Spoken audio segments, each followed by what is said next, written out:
None of the issues I've introduced and plan to discuss in more detail throughout the evening are resolved by the so-called peace process.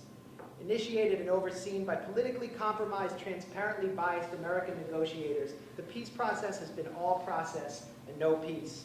It seeks to create an authoritarian Palestinian Bantustan in the West Bank and a separate and unequal Jewish state with nebulous borders. Yet it has not resulted in the removal of a single established settlement unit, not one. It dangles bribes of advanced weaponry before Israel to buy short-term freezes on settlement construction. And when Israel turns its back and authorizes more settlement units, the U.S. forks over the weapons anyway. This process, which organizations like J Street have invested so much energy into, will never mete out any consequences to Israel for its immoral and illegal policies. Citizens around the world are no longer content with the counsels of patience, passivity, and delay. They know that the occupier will not let go of his own accord. He must be forced. In 2005, a coalition of 170 Palestinian civil society organizations issued a call for nonviolent boycott, divestment, and sanctions campaigns to demand that Israel comply with international law. This is what we rise in support of today. It's a consensus of Palestinian society. It's supported by people who favor two states, by people who favor a binational state, by Jewish Israelis courageous enough to risk social castigation and even imprisonment to put their values into action. Because there's a bill that will ban BDS in Israel in the Knesset right now. All who participate are united by a commitment to non-violently unraveling the foundations of discrimination and occupation in Israel and Palestine. In closing, the BDS campaign does not only aim to change minds, it seeks to change behavior. And already it's demonstrated results by pressuring numerous Israeli companies to withdraw their businesses from the occupied territories. For example, the blood diamond millionaire Lev Levayev, one of the 16 oligarchs who controls 60% of Israel's economy, was pressured to stop building settlements in the West Bank. But we're not saying BDS is a panacea. It's simply a creative, temporary tool that allows ordinary citizens to stand beside the Palestinians as they struggle for their freedom, just as Michael Shermer and Andrew Goodman stood beside James Chaney in the fight to end Jim Crow discrimination in the American South. I think Israel doesn't deserve boycott or sanctions. Israel is a vibrant, if flawed, democracy. It is a country that respects the rights of its Arab minority, that gives them representation in the Knesset, gives them representation in the courts. That's not to say that they're perfect. Certainly, Avigdor Lieberman is scary, but no scarier than Jean-Marie Le Pen in France. And yet there's no question that we should boycott France. Israel certainly doesn't respect the rights of its minority, but neither does Italy when it expels Roma people en masse. And yet there's no call to boycott Italy. I think that it's important to look at what kinds of countries we actually boycott and sanction, and ask yourself, does Israel belong on this list? We sanction and boycott countries like Zimbabwe, like Syria, like Sudan, like North Korea, like Iran. These are countries that willfully and violently attack U.S. interests, countries that commit genocide, countries that commit acts far more horrible than anything that Mr. Blumenthal has alleged against Israel.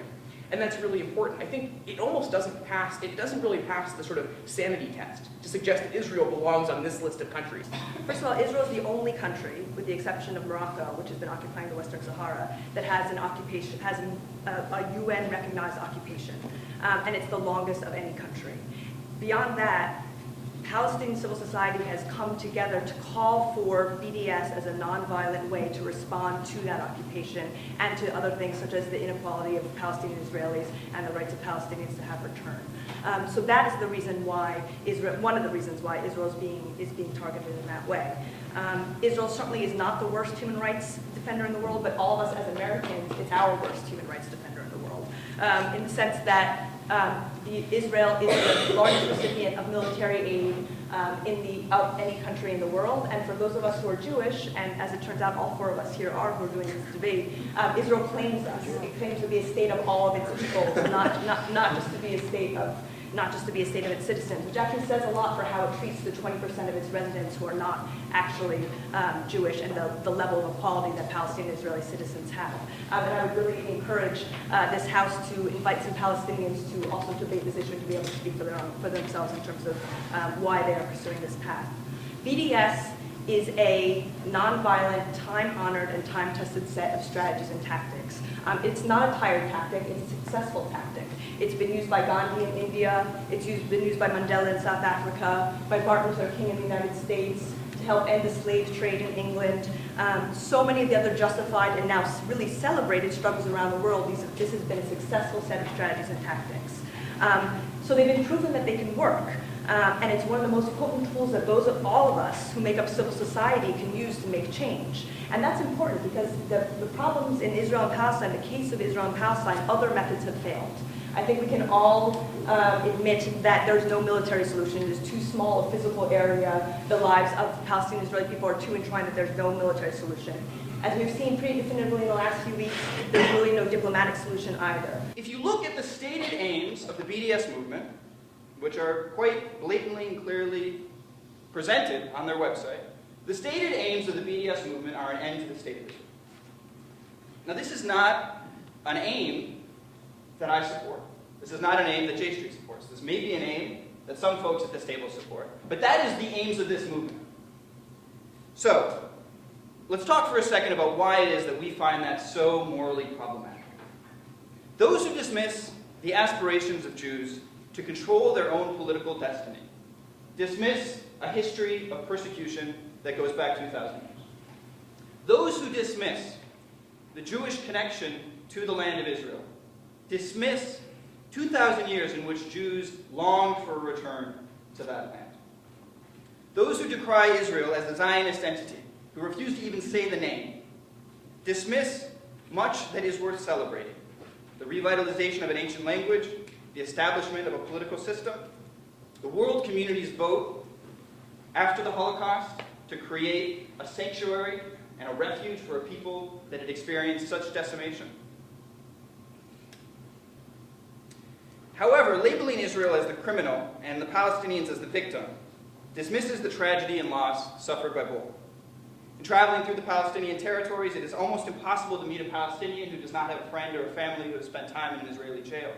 And in traveling around Israel, it is impossible to meet Israelis who have not had loved ones and friends that have died as a result of terrorist attacks. This suffering is real on both sides. An approach that places the entirety of the blame on one party, that dismisses their suffering as self-imposed, is morally suspect and unethical. And this is no less true when it is perpetuated upon the party with considerably more power in this conflict as when it is perpetrated by that party. A movement that erases one people's history and experience and suffering is a movement in which I will not participate. I was a very strong supporter of J Street. I saw J Street coming about as an organization that was going to give an alternative voice to the Jewish community in the United States. And I believe that their position here in Jeremy Speak was that they saw that the Mitchell being appointed as a special envoy was a critical move, and that things would change after the health care debate, and that the window of opportunity was still open. And yet I find myself today supporting the position of Jewish Voice for Peace, because what they stand for is justice and peace. And they have acknowledged, or begin to acknowledge, that the window, in fact, is closing rapidly. We need to focus on the Palestinians, because unless and until the Palestinians are prepared to abandon terrorism, either tacitly through hiding and colluding with these individuals, or explicitly through electing terrorist-oriented political leaders, we can't possibly hope to create peace. Peace is never unilateral. It does not get us very far to label the project of Zionism colonialism or imperialism. It does not get us very far to say that the dream of a people that have been discriminated and disenfranchised everywhere they lived is imperialism or colonialism. It does not get us very far on the pathway to peace. It does not get us very far in the project of coexistence. We need to be able to put ourselves in each other's shoes. That is the ethical approach. So if we want to begin to build a broad consensus, let's start understanding that there is some middle ground here. There is some middle ground. There is some possibility for agreement between those who believe very deeply in Palestinian self-determination and those who are committed to a secure Israel. The false polarization that exists on this issue is both counterproductive as well as completely out of line with the experience and the views of the vast majority of Israelis and Palestinians. Now, we've heard a lot of like a crescendo of platitudes from the other side, while we have given you facts. None of my facts were responded to. They were mocked. The systematic dispossession of 800,000 people was mocked as a fairy tale. That's what the other side has to offer. Mockery and innuendo that we want to destroy Israel, that we're the equivalent of Ahmadinejad.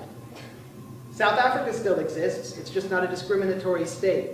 What you heard from us is a strategy to do something, to empower yourselves. And we have victories to boast about. Veolia, Leviathan, Elbe. We have victories. The peace process has done nothing, hasn't removed one single settlement unit, one single established settlement unit. Now Daniel May and Daniel May have told you, this Daniel May has told you to do nothing because you should go focus on North Korea, which is already an enemy of the United States. I think they're taking care of that. And this Daniel May has told you to do nothing. He says, what should we do? But then he doesn't tell you what to do. He has not said one thing that you can do personally as a citizen. Not one thing. He says to do nothing because of the Bible and the Holocaust. I mean, he brought up 2,000 years ago and the suffering of the Jewish people.